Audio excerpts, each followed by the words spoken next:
Bom dia, pessoal, tudo bem? Em nome da professora Clarice Tanaka e do Comitê de Fisioterapia do HC, eu gostaria de agradecer muito o IoT por nos receber aqui hoje e pela organização dessa roda de conversa. Nós estamos na 7ª edição do FisioConecta, que é uma iniciativa do Comitê de Fisioterapia do Complexo HC. E nós ficamos muito felizes com a iniciativa, né, das fisioterapeutas aqui do IoT em organizar nessa roda de conversa, que tem um assunto tão importante, e trazer um pouco da experiência desse time todo de profissionais que vai falar hoje.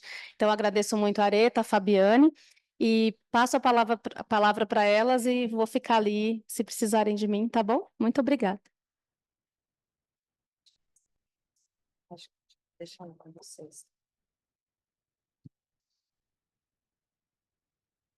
Bom dia, eu gostaria de agradecer a presença de todos, primeiramente. Sejam bem-vindos a mais um FisioConecta. Eu tenho a honra de apresentar essa equipe que está aqui conosco hoje para participar dessa roda de conversa sobre o tema hemofilia. Agradeço as pessoas que estão online nos assistindo e lembrando que no final da nossa roda de conversa nós teremos um tempinho para perguntas.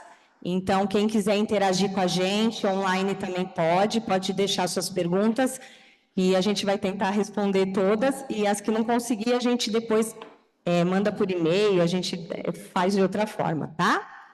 Então, sejam bem-vindos. Gostaria de apresentar Márcia Mello, a nossa fisioterapeuta do ICHC, mestre em ciências pelo HCFM USP, doutora Érica Okazaki, hematologista, médica assistente do Serviço de Hematologia, Hemoterapia e Terapia Celular do HCFM USP, Eliane Sandoval, enfermeira do Serviço de Hematologia, Hemoterapia e Terapia Celular do HCFM USP. E eu sou a Fabiane, sou fisioterapeuta aqui do Instituto de Ortopedia, especialista em fisioterapia nas disfunções musculoesqueléticas pela Universidade de São Judas Tadeu e fisiologia e biomecânica do aparelho locomotor pelo IoT HCFM USP. E faço parte há 10 anos já dessa equipe, onde a gente acompanha e trata os pacientes hemofílicos, com o maior prazer. Vamos lá, vamos conversar agora, né? Vamos conversar um pouquinho. Então, a gente vai falar um pouquinho sobre a hemofilia e os exercícios físicos, o que precisa ser considerado, né? Então, primeiramente, a hemofilia, ela é uma doença rara, é uma doença congênita, hereditária, ligada ao cromossomo X, e que os pacientes eles vão ter distúrbios na coagulação.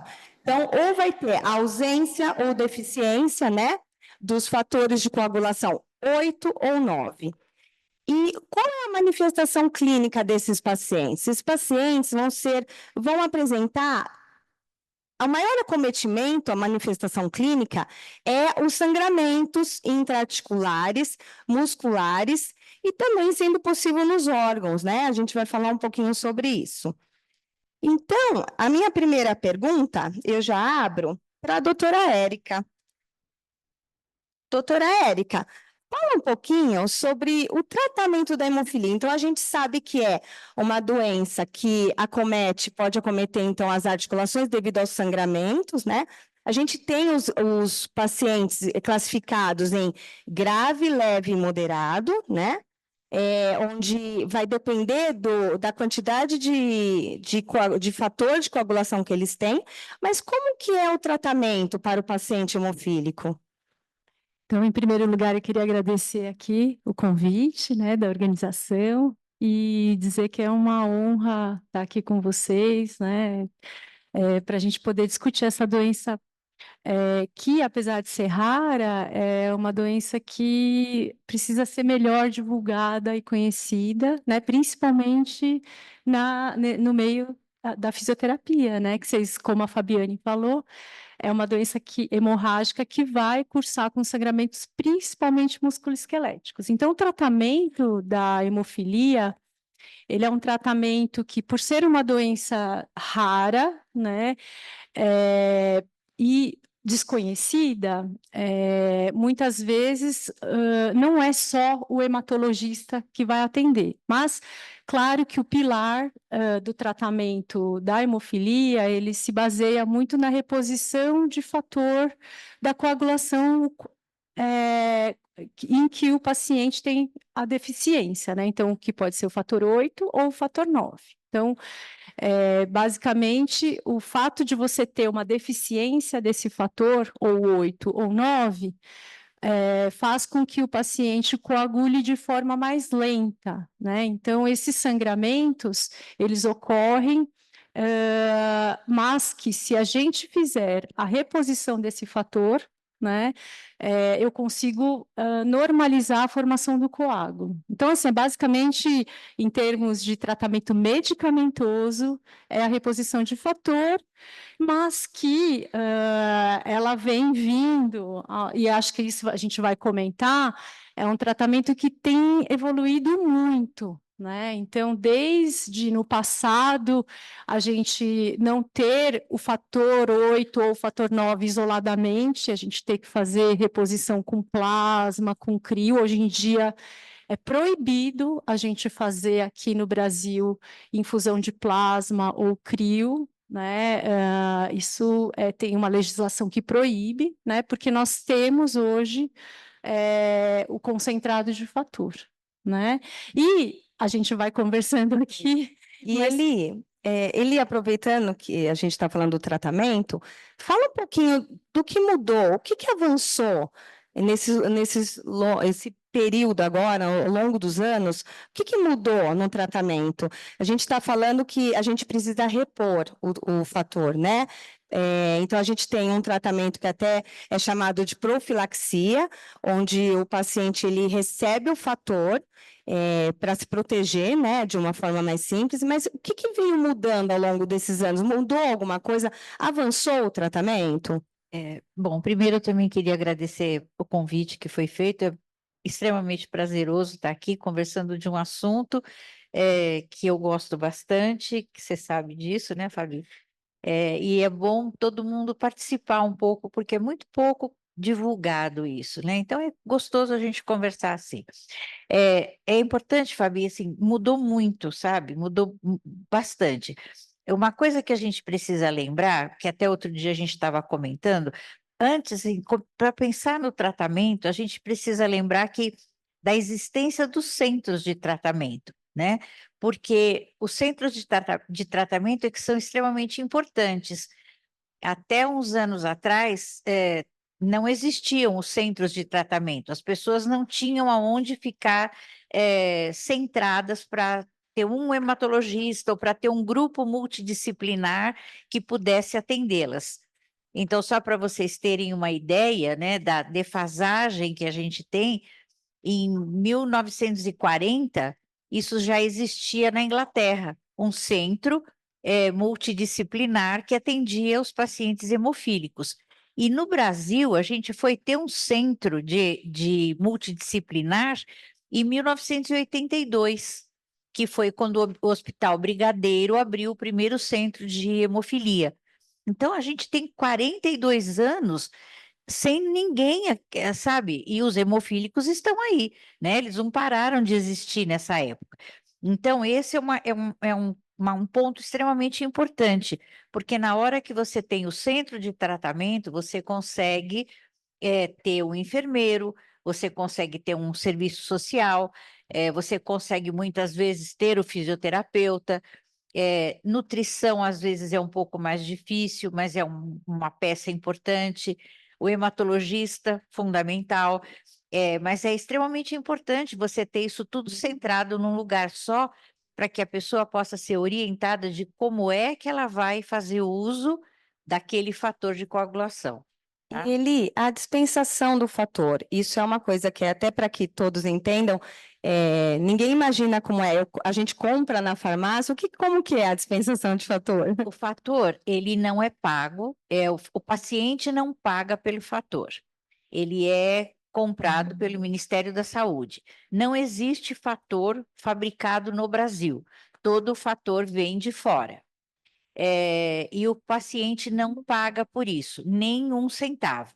Fora daqui do Brasil, vocês vão ver que em muitos lugares os pacientes pagam pela medicação. Aqui não. É totalmente gratuito o tratamento, seja qual for o fator de coagulação que ele use. O Ministério da Saúde compra e manda para os centros de hemofilia, os centros tratadores que existem no Brasil. São Paulo é um lugar atípico, nós temos uma situação privilegiada, porque nós temos 4 centros de tratamento aqui em São Paulo, na cidade de São Paulo, não no estado, na cidade. Então, quem faz a nossa distribuição aqui, quem cuida desse recebimento, dessa distribuição, tanto para a capital como para o interior, é a Secretaria da Saúde. Ela se incumbe dessa distribuição. E isso é perfeito. Isso dá certinho, a conta sempre fecha, sempre dá certo. Mas é porque tem uma pessoa que resolveu abraçar a causa e faz essa atividade.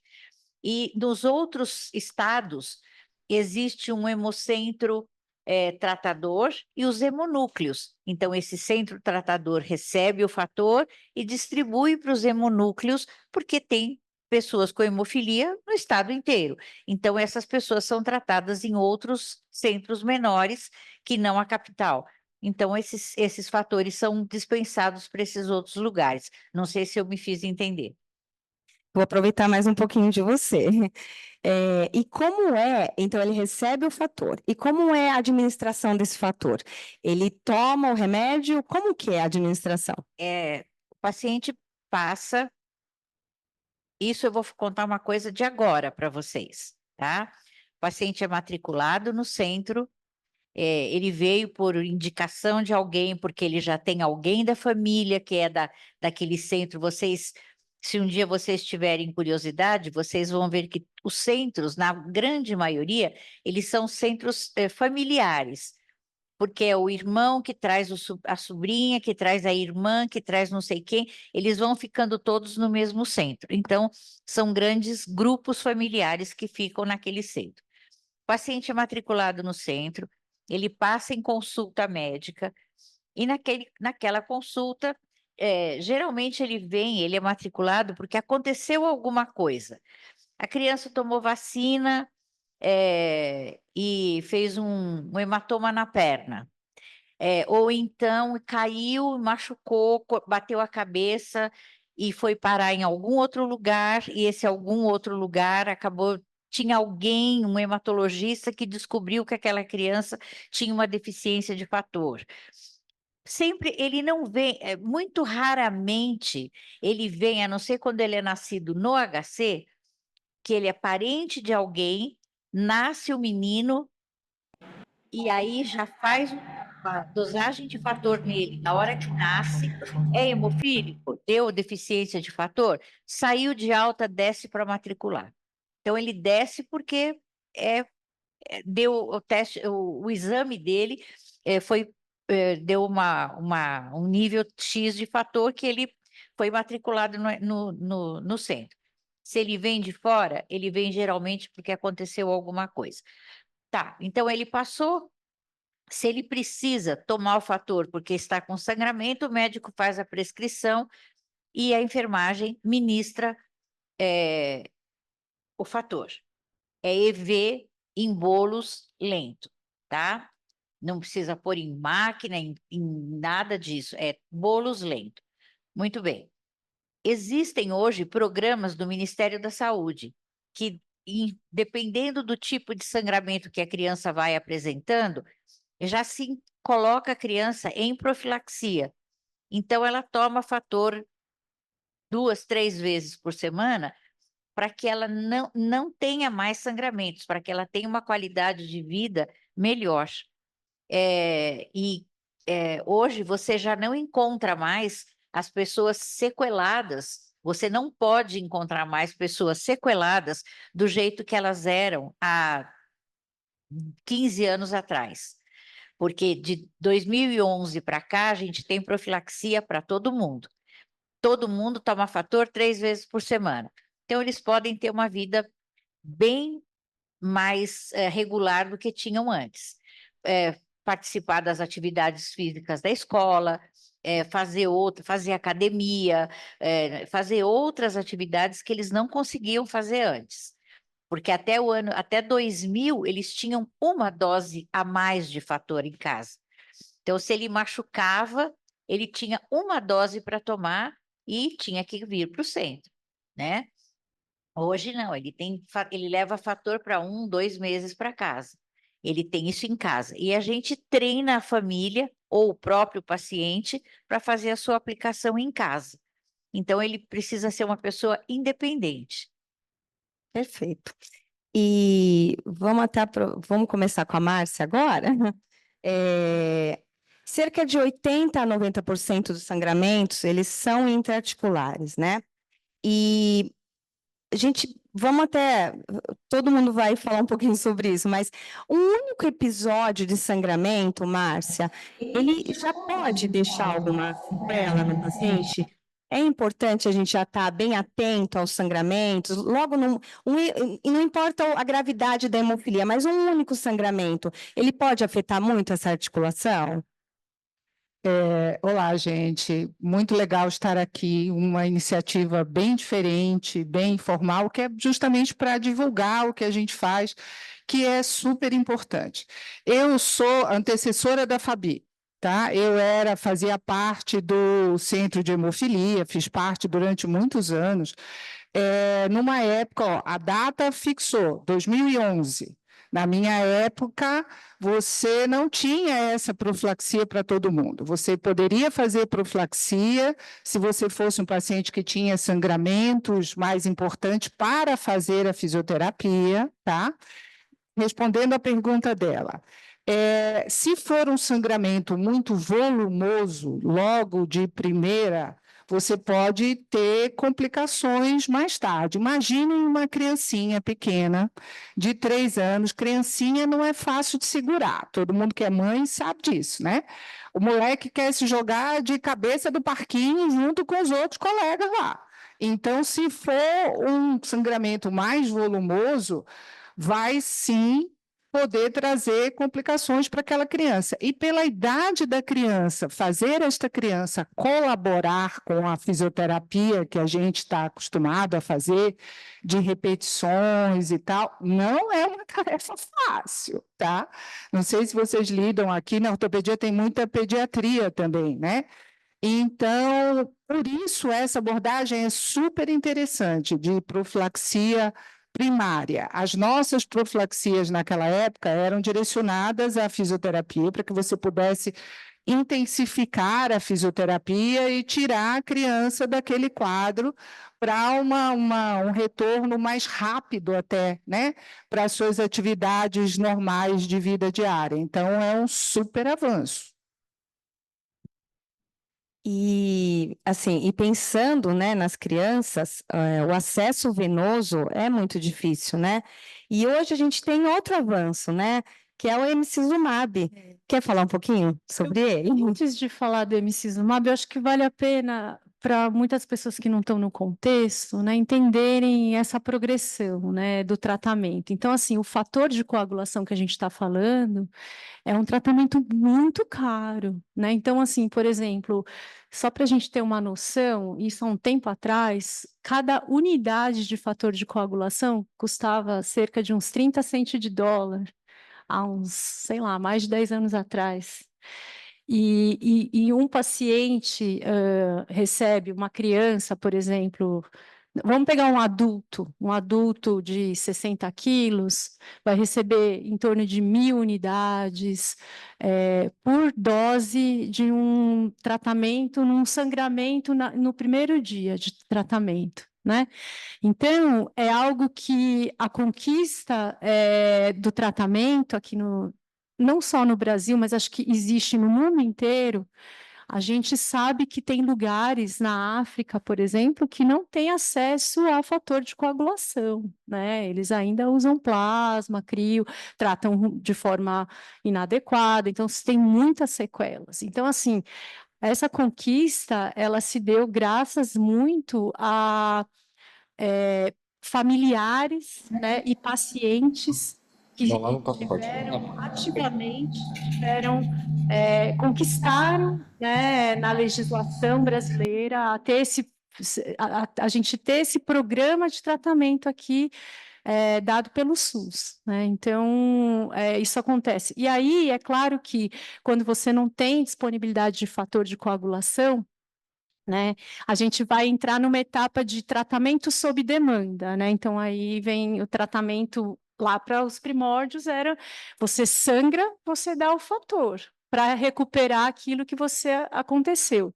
E agora, o que a gente falou um pouquinho aqui de profilaxia, né, o tratamento preventivo, é justamente para isso, para evitar que depois de uma primeira manifestação hemorrágica naquela articulação, você não tenha outros sangramentos recorrentes naquela mesma articulação e que vai ter todo esse dano articular que um único sangramento, realmente dependendo se ele não for bem tratado, ele vai levar a uma sequela naquele paciente. Então, a gente tem um caso de um paciente lá que realmente, por causa do primeiro sangramento no joelho, ele evoluiu com alterações. E aí,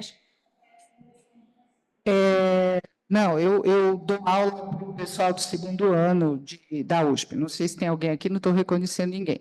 Mas o pior cenário para a fisioterapia, que agora está reduzindo, é uma coisa que se chama articulação-alvo, tá?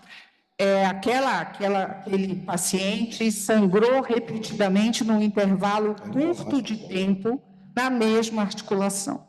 Isso, mesmo sendo um volume de sangramento não tão enorme, custa muito para o corpo para reabsorver aquele sangue. Vocês lembram que tem o ferro, que é uma molécula pesada, esse ferro cai dentro se acomoda ali na articulação e isso causa um processo inflamatório.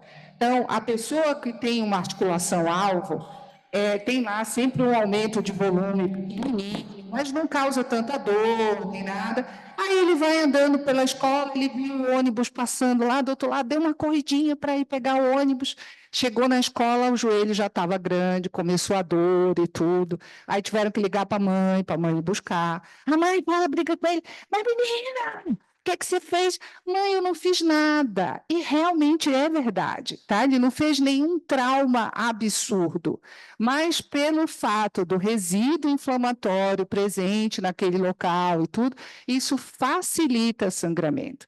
Então, eu sou dessa época. A gente pegava essas crianças com frequência, crianças e adultos. Aí tem que entrar numa outra parte de tratamento hormonal, não hormonal, com anti-inflamatórios e tal, para você conseguir virar a curva e tirar daquele ciclo vicioso de sangramento, sangramento, sangramento. E assim, mesmo hoje com a profilaxia, a gente ainda vê isso, né?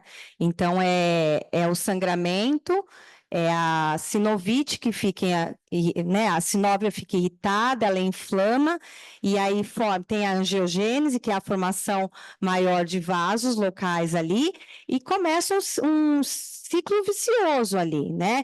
Então, se a gente não tratar logo essa sinovite, a gente tem outros episódios de sangramentos recorrentes. E evoluindo, se a gente não consegue tratar logo, a gente evolui para artropatia hemofílica, né?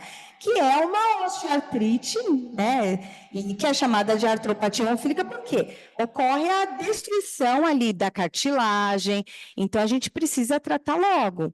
E hoje, com a profilaxia, a gente tem como tratar logo, por isso que hoje não se admite que crianças evoluam com sequelas, porque a gente tem o tratamento, né? Antes a gente ele sangrava e muitas vezes ele morava longe de um centro de tratamento, então até ele vir para o centro, até ele tratar, isso demorava muito. Então hoje não, hoje já mudou muito. E aí a Fabi perguntou dessa nova droga, mas assim, só para vocês entenderem como que o fator funciona, né? Então, o fator, ele tem uma certa meia-vida, né? Como toda droga tem uma meia-vida. Então, o fator 8, por exemplo, você infunde o fator e a atividade do fator, ela vai ter uma meia-vida de em torno de 12 horas, mais ou menos, né? Aí tem mais ou menos, né? A mediana de 12 horas, mas assim, tem pacientes que vão ter uma meia-vida mais encurtada, de 6 até um pouquinho mais, né? 14, 18 horas. E o fator 9, ele tem uma meia-vida de 18 horas. Então, sabendo que essa meia-vida não é de dias, né? Então, metade do que eu dei em 12 horas vai cair pela metade, né? Então, por isso que a Eliane falou aqui, o hemofílico A, deficiência de fator 8, vai ter que fazer a infusão de fator profilático 2 a 3 vezes por semana. Então, assim, hoje em dia, essa profilaxia que o médico tenta fazer com o paciente, ela é um tratamento que vai depender, e que a gente até usa esse jargão, é individualizada. Individualizada por quê? Porque depende muito da atividade que aquele paciente tem, dos riscos hemorrágicos que ele vai ter, né? E é por causa disso que a profilaxia com reposição de fator, ela não vai cobrir 100% do tempo. Eu não consigo deixar o fator 8 ou o fator 9 no nível basal mínimo para que aquela pessoa não tenha sangramentos espontâneos ou sangramentos com mínimos traumas. E aí que a indústria ela está sempre tentando desenvolver novas drogas, né, que ajudam a gente a deixar um nível mínimo ou uma hemostasia que corresponda a um nível mínimo, né? E aí, não sei, acho que estou talvez, e acho que assim, vou passar aqui para a Fabiane, não sei, acho que falar o que é o emicizumab? O emicizumab é uma droga que é um anticorpo monoclonal, né? Que ele faz com que ele mimetize a ação do fator 8. Então, o que o fator 8 faz? Ele aproxima tá lá. 9 ativado do fator 10. E ele faz com que o 10 ative, né? Então, ativa o fator 10. Então, esse anticorpo monoclonal, ele se liga tanto ao fator 9 ativado e ao fator 10, e ele faz essa ação do fator 8. E com isso, a gente consegue formar coágulo de uma forma muito eficaz.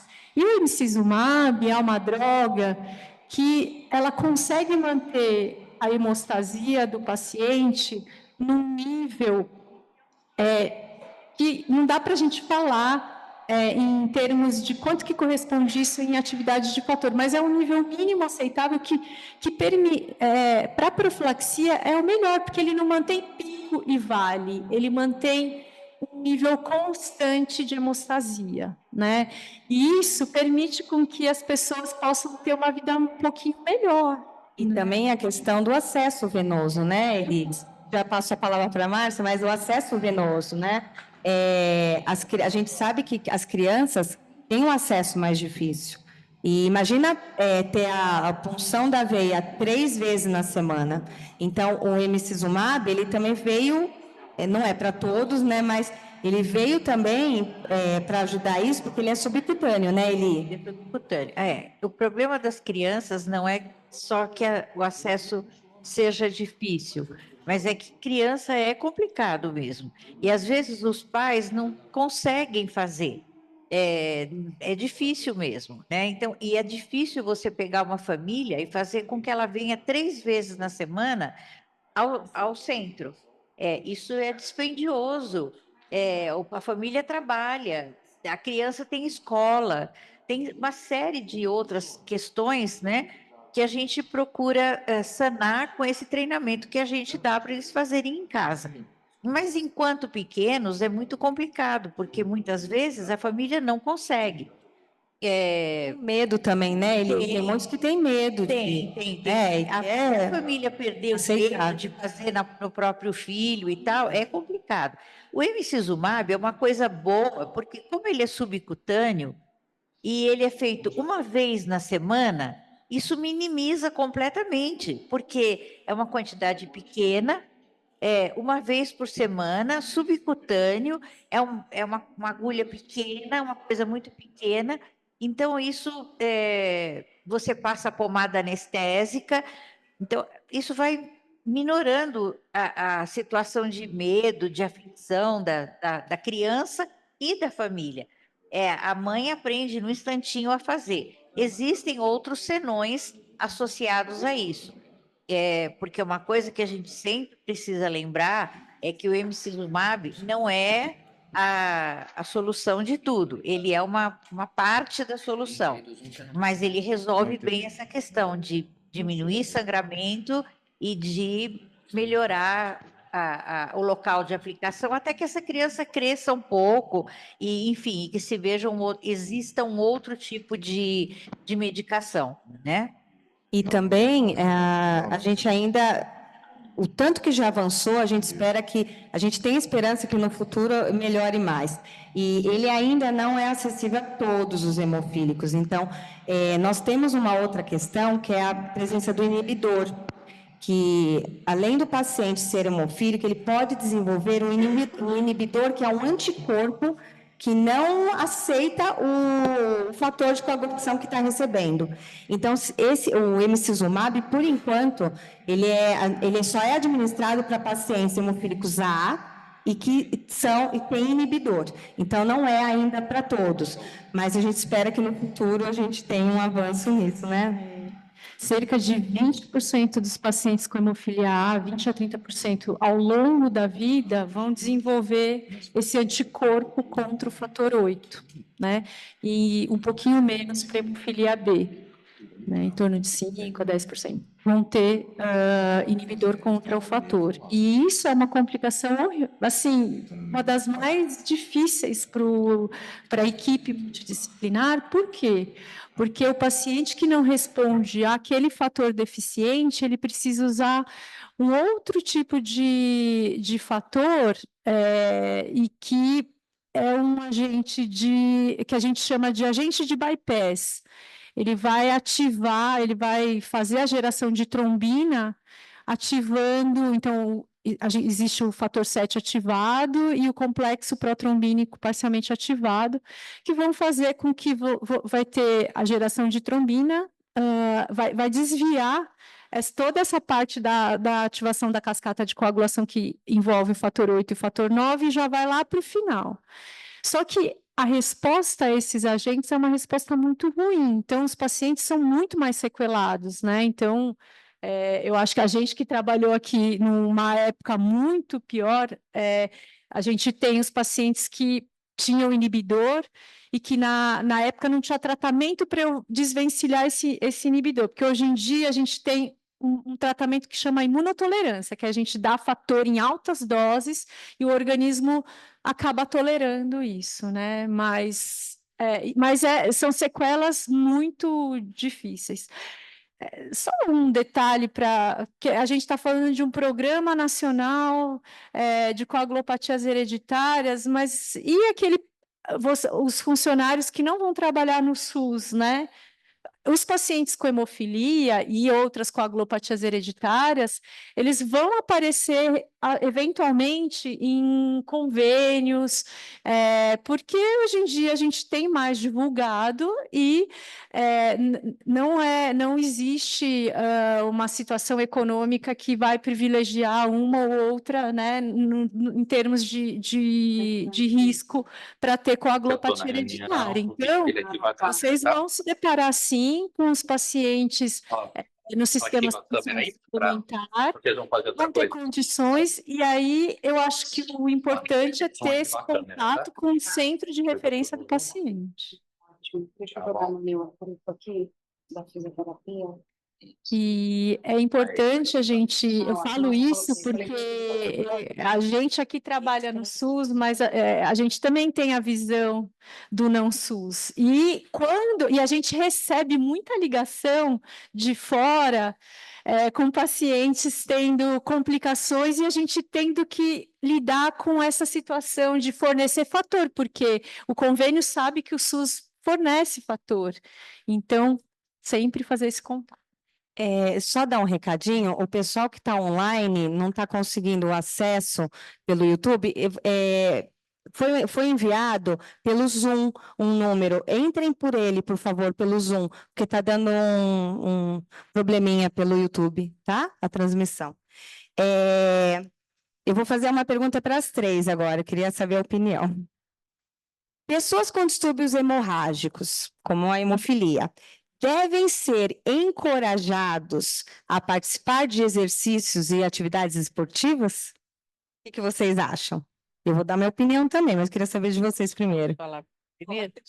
Eu acho que sim, elas devem ser encorajadas sim, só que você tem que dizer quais são os limites, né? Eu quero lutar boxe. Não, né? Simples Mas meu assim. pai faz, minha família toda faz boxe, eu queria tanto. Mas não pode. Não. Você não vai lutar karatê. Então, a gente tem muitas vezes, não sei quem tem filho em escola aqui, como a Márcia lembrou, tem muita gente que tem, nas escolas hoje, tem atividades esportivas e tem karatê, muay thai, aikido, né? Tá muito na moda, né? Tá As na lutas, moda. né? Então, o que a gente muitas vezes recomenda e a gente pede, a gente orienta para que eles conversem com a Fabi. A gente às vezes fala, mas orienta para falar com a Fabi, porque é o especialista falando. Isso tem um peso diferente. Que eles façam, por exemplo, a parte dos exercícios de aquecimento, enfim, nada que tenha confronto. Todas as lutas, todas as coisas que tem, os esportes que têm confronto, mesmo com a profilaxia, mesmo com emicizumab, mesmo com tudo que possa acontecer, a gente não estimula e não orienta. Porque sabe que não vai dar certo, né? Isso não é uma prática boa para eles. Mas eu queria ir na escolinha de futebol. Então tá bom, então vamos tentar acertar para você ir na escolinha de futebol no dia que você toma a sua profilaxia, e vai de capacete, joelheira, cotoveleira, tornozeleira. Gente, assim, todo mundo você tem que saber das limitações que você tem. Quando veio o advento da profilaxia, tinha uma propaganda que dizia sangramento zero. Isso foi um impacto para nós profissionais, porque era uma coisa assim louca, você imaginar como sangramento zero. Você minora o risco do sangramento, mas não é sangramento zero. Então, por isso você tem que explicar, tanto nós, enfermagem, médico, físio, todo mundo tem que educar.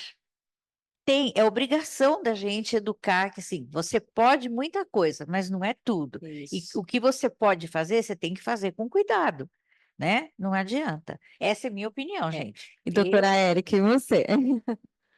Olha, eu acho que, como a profilaxia é individualizada, né, a gente tem que conversar muito, como diz a Eliane.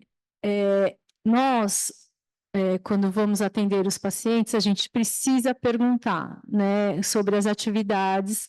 É claro que a gente quer dar oportunidade para que esses pacientes tenham uma vida mais próxima do que eles gostariam, mas é isso, é discutido, a gente orienta, mas é claro que vão ter pacientes que vão fazer, né? E eles precisam estar cientes de como funciona o fator de coagulação, de como que funciona o tratamento que eles fazem, o que eles têm que ficar atentos para que, se eles tiverem um trauma, né, porque trauma realmente pode levar a sangramento.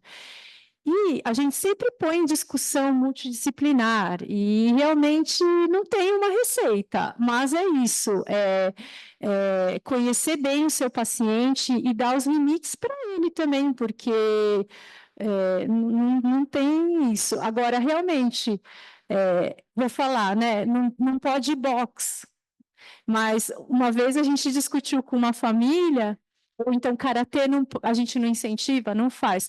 Mas a gente estava discutindo com uma família e um paciente que ele falou assim: eu fico fazendo kata no ar. Faço no ar, eu não. Os gestos criativos, né? Isso, os gestos. Então, assim, ele entendeu que o que vai ter risco para ele, né? E a gente teve um acompanhamento muito assim, a gente viu crianças pequenas e hoje em dia essas crianças são muito mais resilientes, não é porque não conseguiu fazer tal, não conseguiu ser o jogador de futebol profissional que está deprimido, não, eles são bem resilientes, eles tiveram a gente vê isso, então isso reforça que a equipe trabalhou de uma forma adequada. E, do ponto de vista médico, para a pergunta da Fabi, é claro que a gente incentiva a atividade esportiva, sim.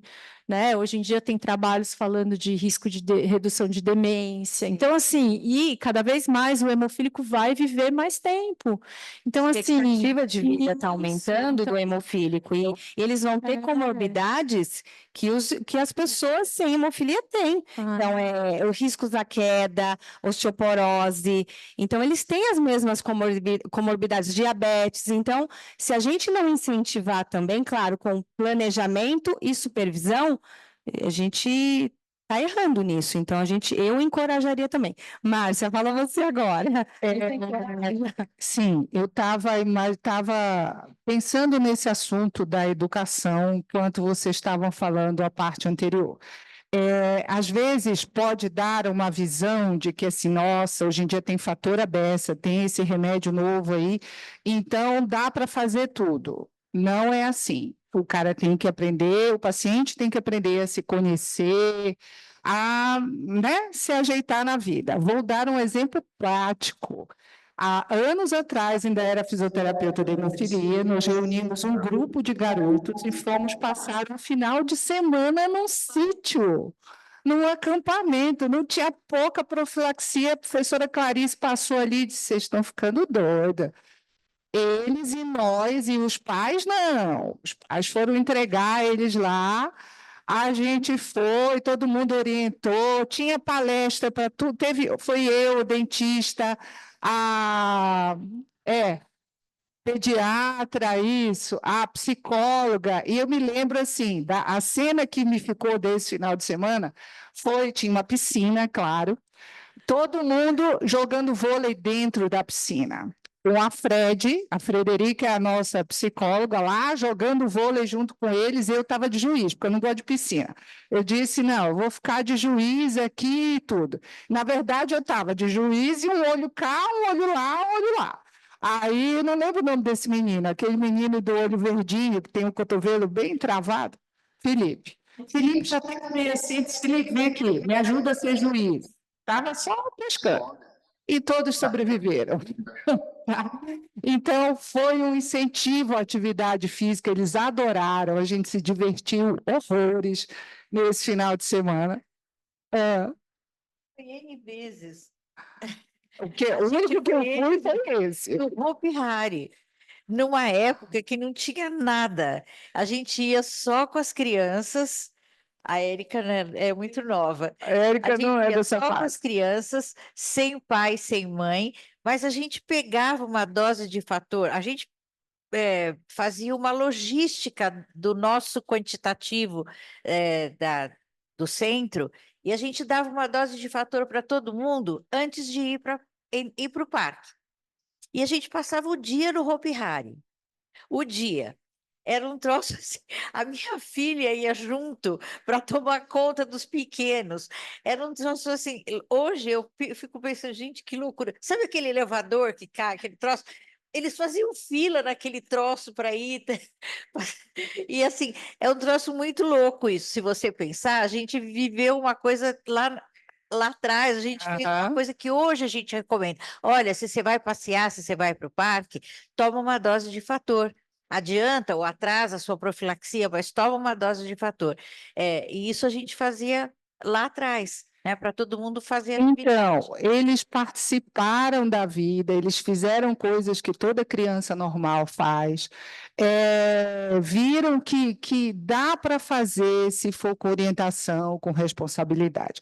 Quantas cartas para academia eu não fiz na vida? E, Márcia, desculpa te interromper, mas aproveitando isso que você acabou de falar, a gente sabe que a indicação do exercício, ela precisa ser planejada e com uma avaliação musculoesquelética completa. E a fazer cartas para orientação dos exercícios. Você viu o início, né, da nossa avaliação do HJHS, que é uma avaliação completa.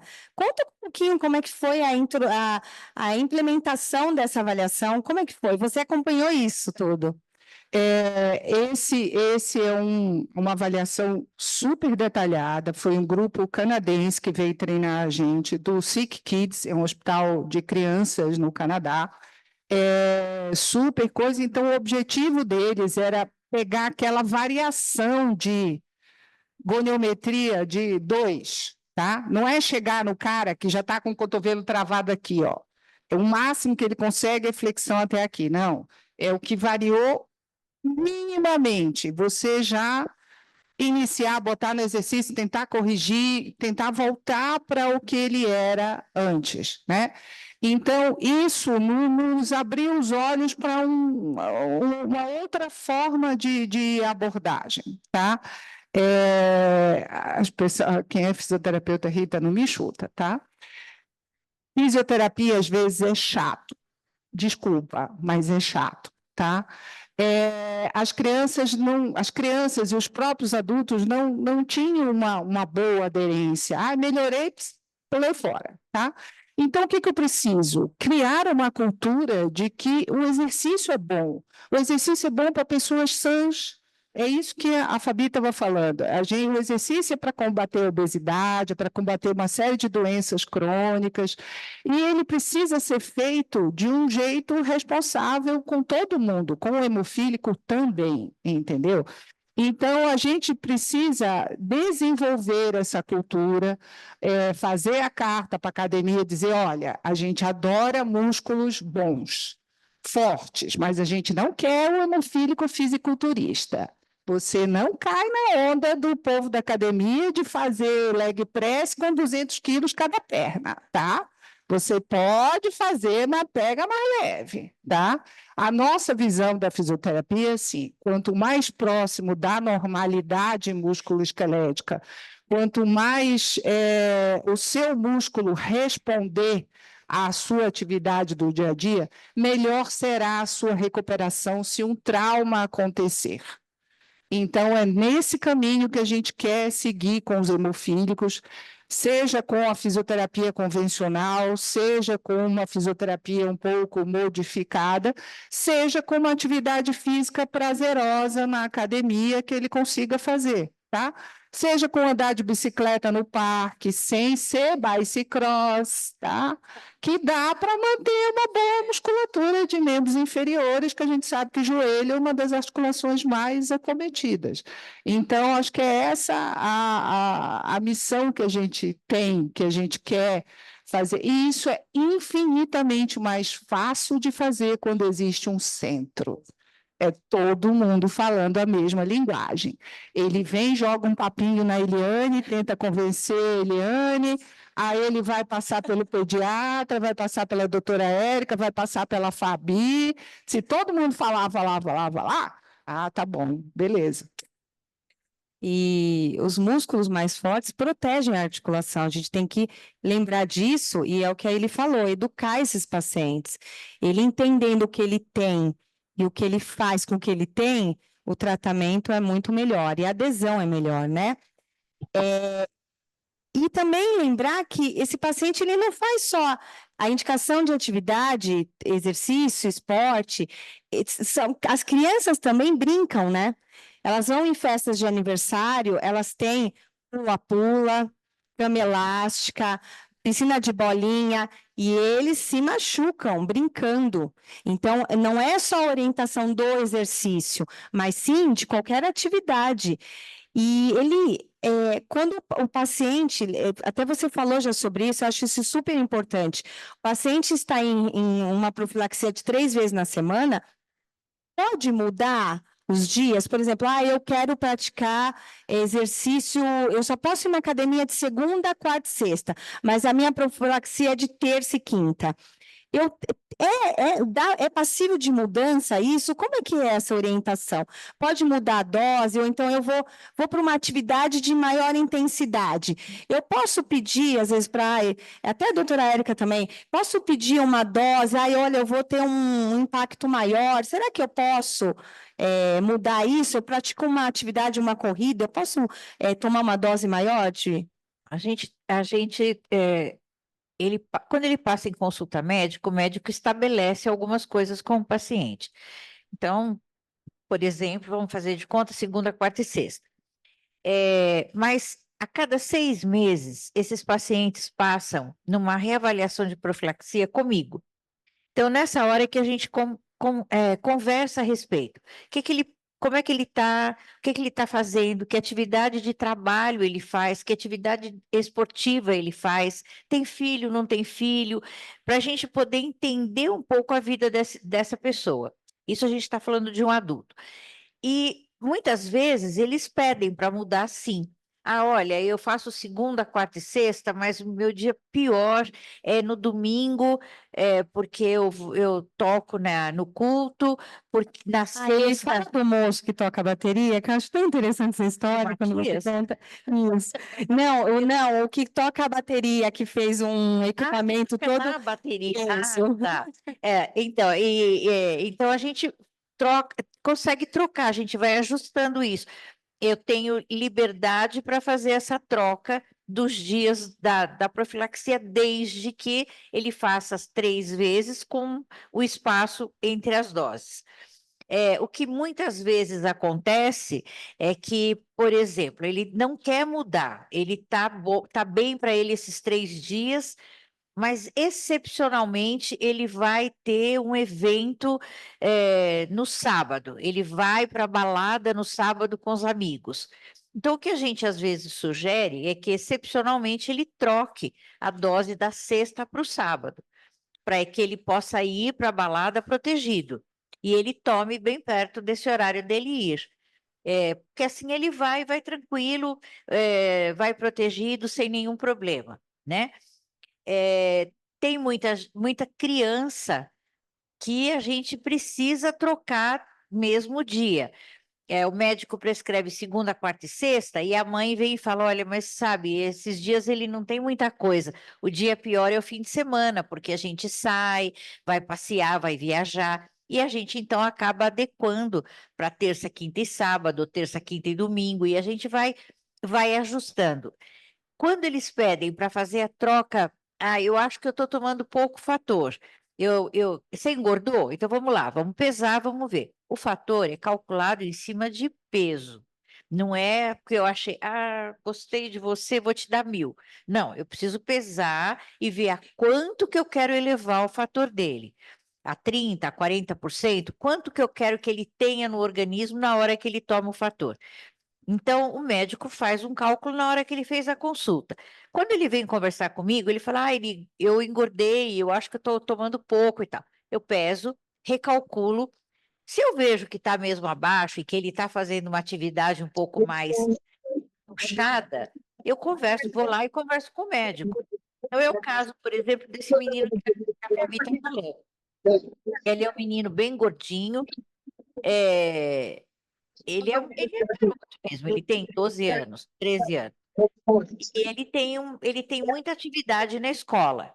E ele tomava 2 vezes por semana. A profilaxia dele era 2 vezes por semana. E ia bem. Só que ele fazia, inclusive, o Aikido na escola. Aí ele resolveu que ele foi convidado para tocar na bateria dos Gaviões da Fiel. E aí foi o moleque tocar na bateria. Aí ele parou o Aikido porque encontra com o ensaio da bateria. Aí eu falei para ele, eu falei, escuta, mas como é que é o ensaio? E o peso que você carrega? Como é que é isso? Porque ele toca alguma coisa de, como é que chama sei lá, Não, caixa de som, uma caixa. caixa, uma coisa de caixa, num instrumento de caixa, assim, um troço pesado. Então ele me contou que o chefe da bateria, sabendo do problema dele, fez um apoio porque tem uma coisa uma corda. Aí o cara fez um apoio para ele, almofadado, que prende na cintura para diminuir um pouco o peso. E que ele falou, eu nem sinto. Ele falou, é muito tranquilo, eu nem sinto o peso do instrumento. Não, mas acho que é mais assim, sabe? Então, assim, ele falou, nossa, ficou muito bom, porque aquilo não me machuca o ombro, Oi, não bom dia, machuca as doutora costas, Amanda. e eu fico muito tempo. Eu falei, mas quanto tempo você fica Meu nome é Neiva, eu uma hora, estou 2 horas. eleição do Mas e Prefeito a perna, 3, como fica? Não, é tranquilo, é como se eu tivesse tudo, e uma você? festa. Ah, legal. Mas aí a gente aumentou para 3 vezes por semana o fator dele, e a gente aumentou a dose de fator porque ele deu uma crescida tanto na altura como no peso. E deu uma encorpada, assim, ele é bem gordinho, bem fortão, assim, e a gente teve que mudar a dose dele. Então, essas coisas são mutáveis. Isso não é uma coisa estanque, isso é mutável. Então, essa reavaliação da profilaxia existe para isso mesmo, para a gente poder discutir essas coisas, tanto com o médico como com a família. E você vê a importância também de equipamentos de proteção, né? Que não é falar não para a atividade, mas sim também a utilização de equipamentos para proteger. Então, você vê, ele está se saindo bem e já foi até pensado, né, em todo um equipamento para proteger ele, para dar mais conforto. Então, eu acho que isso também é muito importante. Sim, queria só reforçar a importância desse cuidado com o paciente integral, né? Com equipes multiprofissionais, porque quando você recebe a avaliação médica, o paciente, ele não fala para você tudo que com a equipe ele fala. Então, ele conta lá para a Eliane, ele conta para a Fabi, coisas que para o médico ele não tem coragem de Eles têm falar. medo. Então, a importância do fisioterapeuta também, que vai lidar com os movimentos, sabe? Ele conseguir dividir isso com vocês e vocês sempre trazerem para a equipe. Então, a gente tem o costume de se reunir com frequência no final das consultas, que eles vêm uma vez por ano, esses pacientes precisam, pelo menos uma vez por ano, a gente tem a obrigação de devolver para o Ministério da Saúde informações que são relevantes até para a compra dos hemoderivados, né? Então, existe essa programação. E nessa avaliação é muito divertida, assim, é muito bacana, porque você vai ver os pontos de vistas diferentes e é o trabalho conjunto que faz com que a gente realmente dê o melhor tratamento para o paciente. E o paciente, na verdade, ele é mais um membro do time. A gente costuma colocar o paciente no centro das atenções, mas não é. O tratamento é o centro e o paciente, ele é membro da equipe. Então, isso que é bem bacana, né? Criar esse vínculo com o paciente, né? Eu acho que é isso que a equipe multi deve pensar, criar esse vínculo com ele, porque realmente eles escondem muitas coisas do médico. Eles, às vezes, eles vão jogar, vão e se machucam. E eles não contam, então também mostrar a importância de tratar logo quando tem um sangramento, para não criar aquele ciclo vicioso que a gente falou, de se transformar em sinovite, em artropatia. Então também se machucou, procurar o centro, avisar o centro, porque muitas vezes eles podem até esconder, e por achar que vão levar bronca, então acho que isso também tem que ser bem lembrado. Muitas vezes não é nem só isso assim do medo, tal, mas muitas vezes a gente tem notado dificuldade de comunicação, assim, pacientes que estão há muito tempo no centro não sabem reconhecer hematomas musculares, sabe? Sangramento, né? E então, assim, e às vezes o médico, na correria da avaliação, não conseguiu falar para o paciente, olha, que a preocupação que ele tem que ter, como que ele vai reconhecer aquele sangramento? Então, essa educação tem que partir não só do médico, acho que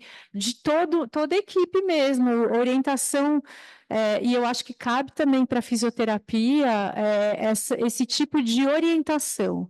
Porque muitas vezes o que o médico busca de resultados, não é só mortalidade que está interessante, né? Às vezes o médico está preocupado em mortalidade, reduzir mortalidade, e os estudos são feitos para avaliação de mortalidade, mas assim, o que o paciente quer saber não é isso, é qualidade de vida, é outro tipo de resultado que ele está buscando e que às vezes a gente não consegue enxergar. Então, eu acho que esse olhar é importante.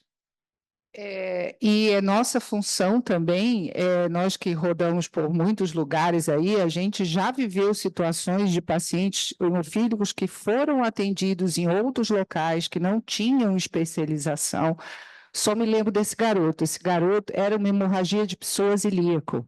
Ele chegou com dor aqui, abriram o abdômen do garoto, acharam que era apendicite. Eu fui ver esse garoto na UTI do ICHZ, lembra? Não vou citar o nome dele. Jesus amado, o menino queimou umas 2 vidas nesse episódio. Então, era uma família muito simples, a mãe falando para quem o recebeu no pronto-socorro que ele era hemofílico, entrou por aqui, saiu por aqui. Então, me lembrei agora do menino baterista. O local dele sabe que ele é hemofílico. Se ele tiver alguma coisa, vão socorrê-lo de uma outra maneira. Então, isso precisa ser relatado para o seu ambiente de trabalho, para o seu ambiente escolar, não com vergonha de você ser hemofílico, mas que todos te saibam como Reconhecer, né? proceder. Caso tenha uma outra coisa. Então, essa educação vai muito além da família. Por isso que essa iniciativa aqui é legal, é interessante, é um papo aberto sobre tudo que a gente já viveu e de como as coisas estão mudando para o ideal que a gente gostaria de ter, né? Então, eu acho que é muito válido isso. Agora uma pergunta polêmica. Vamos ver a opinião de vocês. O que mais preocupa durante a indicação do exercício? Um hemofílico grave, que tem a percepção da gravidade e está em profilaxia, ou um hemofílico leve, que não sangra com frequência? O que vocês acham que mais preocupa? Eu me preocupo com o leve, porque o leve acha que não vai sangrar. Eu também, Eli. Eu me preocupo esse é com o o leve, que não tem a percepção do sangramento, ele não tem esse reconhecimento, ele não tem a profilaxia, então ele não tem, muitas vezes, uma dose de fator, e eu me preocupo com o leve. Então, a gente tem o E exemplo. vocês? A gente tem o exemplo do nosso paciente que é leve e é ciclista, né? Tem. Ele é leve e é ciclista. Foi fazer uma competição na Europa, a gente treinou, Ele não sabia aplicar ele não sabia fator, aplicar fator. foi feito um Fez treinamento. demos fator para ele levar. Você fez? Não, ele também não. Porque ele achou que não ia sangrar. Vamos ver agora a opinião da doutora Érica. Então, Eu já preocupa mais, o grave ou o leve? acho que não dá para generalizar. Eu me preocupo com o entendimento que o paciente tem da doença dele. Porque a gente tem pacientes e pacientes graves que estão num processo de negação. Então, esses pacientes, eu me preocupo.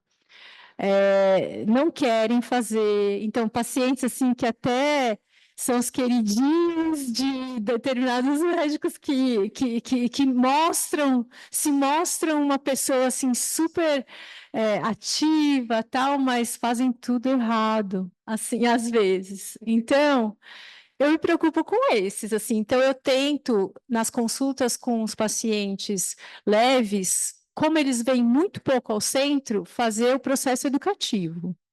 E sempre falar para eles, olha, venham procurar a gente, liguem para saber, porque a dúvida sua nunca é uma dúvida boba, né? Então, esclarecer. E o paciente grave, eles vão continuar fazendo errado ou não, mas a gente não pode desistir, eu acho que é isso. Doença rara, eu acho esse é o problema, que chega uma hora que você acha que está cansado de falar, mas sempre tem que ter paciência e falar e não desistir. E você, Márcia, o que você acha? Eita, polêmica mesmo. Eu concordo com a Érica. Estou pensando aqui se eu nem me lembro qual foi o hemofílico leve que eu já atendi na vida. Mas os graves eu atendi um bocado. E nessa coisa aí Gente, a gente vive num mundo tão estranho atualmente, onde as coisas da internet, os influencers, as dietas malucas, a comparação com o que eu gostaria de ser, né? E que o mundo não me dá, a minha genética não me favoreceu, né? Entendeu? Então, é uma coisa, acho que muito maior. Concordo que a educação precisa ser o tempo todo reforçada e tudo. É claro que a gente cansa. Tem uma hora que, né, você fala, entra pelo vídeo, sai pelo outro, a gente cansa um pouquinho. Mas precisa ser muito mais divulgado, muito mais coisa. Eu acho que a hemofilia se mexeu tanto. Falar da World Federation of Hemophilia, é uma organização internacional. Eles têm uma revista só deles. Você pode publicar artigo lá. Eles têm cartinha, eles têm orientação, eles têm um escambau. E o presidente da associação é um hemofílico. O vice é um médico.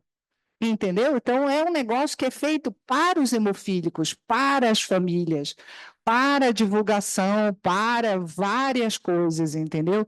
Então, eu acho que isso precisava ser muito mais divulgado, não só no meio, para as pessoas todas recorrerem e, olha, que legal, aqui tem indicação de um tipo de exercício, vou conversar com a minha fisioterapeuta se eu posso fazer isso e tal, se isso é adequado para mim, né? Eu estou me lembrando de um garoto que me dava muito trabalho, que queria ser jogador de futebol e não conseguiu. Ele não é tão sequelado. Então, o que ele fez? Eu dei esse exemplo na aula. Ele não podia ser jogador de futebol, mas ele não precisava se afastar do mundo do futebol. Ele virou jornalista e ele escreve uma coluna sobre futebol. Ele continua participando do meio, tá? Vendo as barbaridades e tal. Se a gente pensar que a gente tem grandes atletas, não vou citar o nome do atleta que está vindo da Arábia para terminar, no mesmo timinho que ele começou, todo complicado, todo sequelado aos 30 e poucos anos de idade. Então, é usar as referências, né? E ver que não é porque é atleta que é perfeito. Então, ele continua fazendo o que ele gosta de uma outra forma diferente. A gente vai já abrir para perguntas, mas antes eu queria só, como mensagem final, mesmo com os avanços, mesmo com a profilaxia, a gente não está livre, né, de sangramentos. Então, a atividade física, o exercício, ele tem que ser orientado com supervisão, com planejamento, com uma avaliação musculoesquelética completa, tá? Com orientação, com educação. Eu acho que isso é a mensagem final que a gente quer deixar. E agora eu vou abrir para perguntas. Fiquem à vontade, quem quer fazer alguma pergunta?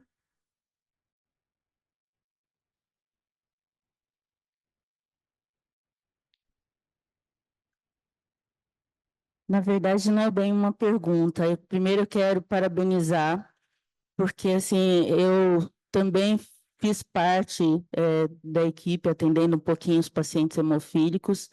Quando a doutora Márcia começou a fazer sinovectomias dos joelhos dos hemofílicos, eu atendi os primeiros pacientes que fizeram essa cirurgia. Inclusive, um dos casos a gente levou para o congresso no exterior. Então, assim, eu acho que é um grupo de pacientes que merece uma atenção.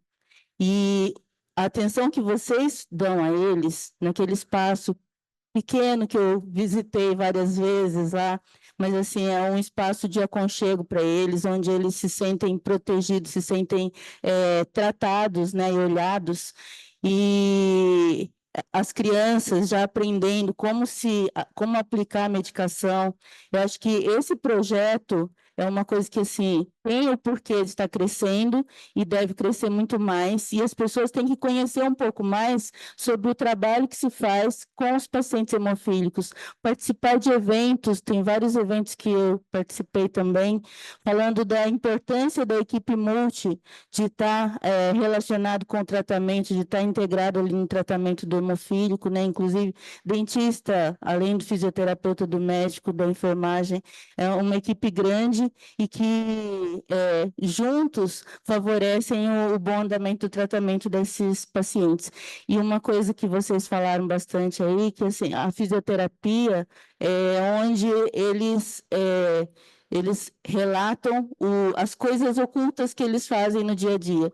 Então, assim, o fato da fisioterapia, até eu incentivei muito a Fabi continuar na equipe, porque a gente não tem aqui no IoT, é uma integração do IC e IoT, né?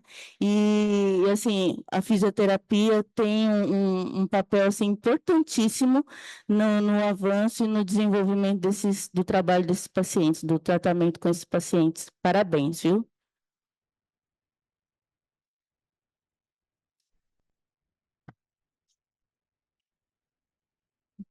Obrigada.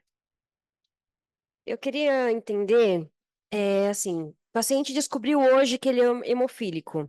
Ele vai começar a tomar a primeira dose hoje.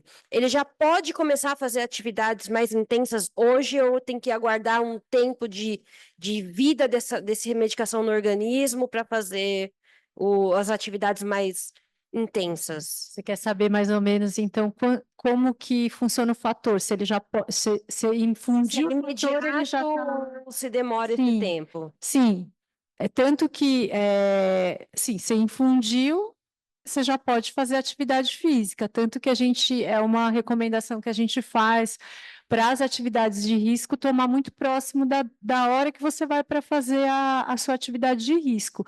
O que é preocupante é aquele paciente que fala assim para a gente, ai, doutora, a minha profilaxia eu tomo à noite e eu vou dormir. Aí o maior período de uso, que você tem atividade melhor, é nas primeiras horas de uso. E ele não está usando isso, está dormindo, né?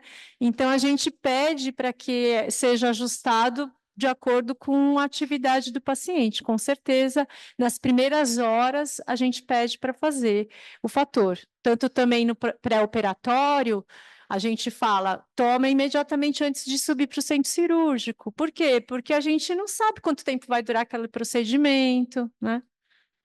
Obrigada.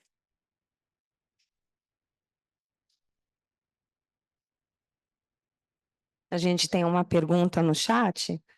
3, vamos lá. Você quer? Pode. A primeira pergunta aqui do chat é da Físio Ana Paula. Ela está perguntando se vocês têm alguma experiência com teleatendimento desses pacientes, se vocês conseguem fazer alguma parte de segmento da enfermagem, de acompanhamento para eles. E já no gancho, tem uma pessoa, a Neiva, também fisioterapeuta, ela disse que entrou um pouquinho depois, ela queria saber se isso dá para fazer segmento com os familiares, como os familiares são envolvidos nesse time de tratamento. A gente assim, eu tenho feito um teleatendimento com os pacientes.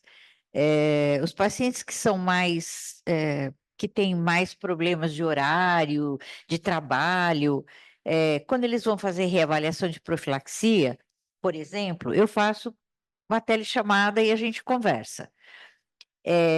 Muitas vezes em casa, a mãe vai preparar o fator e ela tem uma dúvida. Então, ela me chama e a gente prepara junto. Isso eu faço não só com familiares, como eu faço com profissionais de outros locais. Vai fazer o fator, é um local onde, como a Érica estava falando, é um hospital que não é o centro, vai preparar o fator já foi levado para lá, Então a gente combina, tal horas me chama e a gente vai fazendo junto. Eu pego um placebo, a enfermeira de lá pega outra coisa, um fator mesmo, e a gente reconstitui junto. Isso funciona muito bem. Não tem por que não. Até um tempo atrás a gente não fazia tudo vir aqui, né? Hoje não dá, hoje tem muita atividade, as distâncias, o custo disso é Depois da muito alto. pandemia mudou muito, né, Eli? Mudou muito. Essa visão. Então, a questão da reavaliação de profilaxia mesmo, se eles têm que vir para pegar, é o dia deles pegarem o fator na farmácia, legal, tudo bem.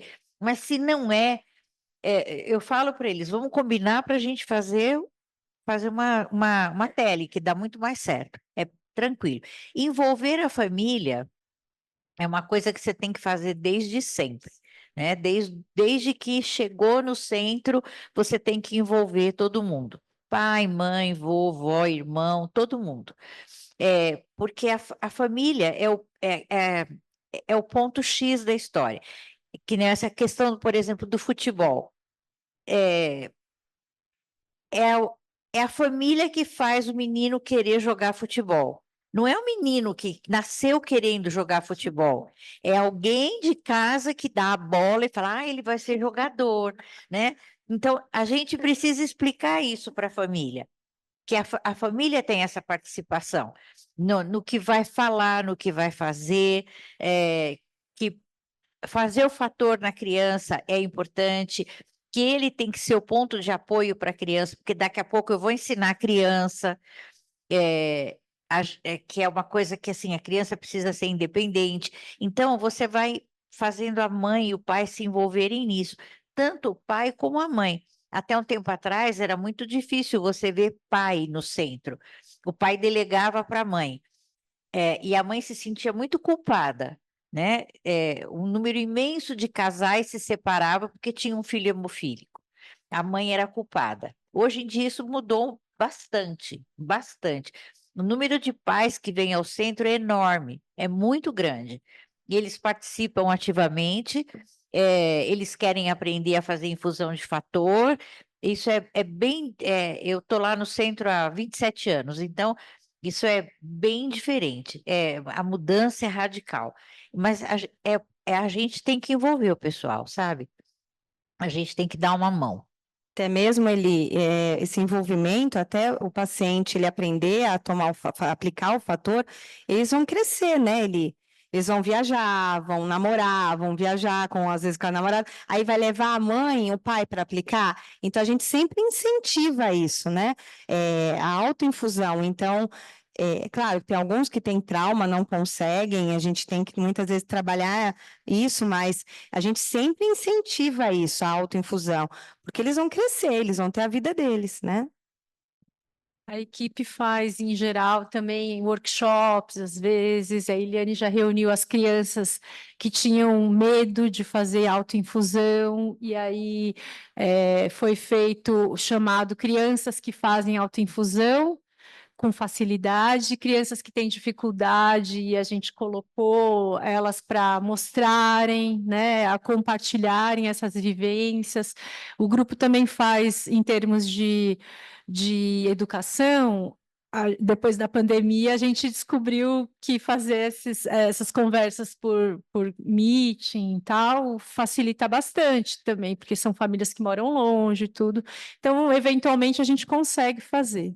Até o contato, depois que a gente começou com essa parte de ter esse contato à distância, por exemplo, um contato do WhatsApp. Hoje a gente tem um telefone e que recebe mensagens deles. Então, às vezes até aconteceu uma intercorrência, o que eu faço? Vem para cá. Então, assim, até esse contato ficou melhor depois da pandemia, né? Vamos lá, vamos fazer. Jeito, né? Tem que examinar às vezes. E aí tem que vir. Mas pelo menos o primeiro contato ele foi mais rápido. Sim. E aí a fisioterapeuta Guadalupe está perguntando se existe algum tipo de identificação para esses pacientes ou um projeto para no futuro eles serem facilmente identificados. Por exemplo, está num ambiente que ninguém conhece e passou mal, desmaiou aqui, não sei. Como que a gente consegue identificar isso de uma forma rápida para uma assistência melhor para esse paciente? Eles não querem. Eles não querem. É muito difícil. Tem alguns meninos mais velhos que têm uma cabeça já mais elaborada e que eles, inclusive, tatuaram o que eles são. Hemofilia A, sem inibidor, eles fizeram uma tatuagem. Então, a gente tem alguns meninos que fizeram isso.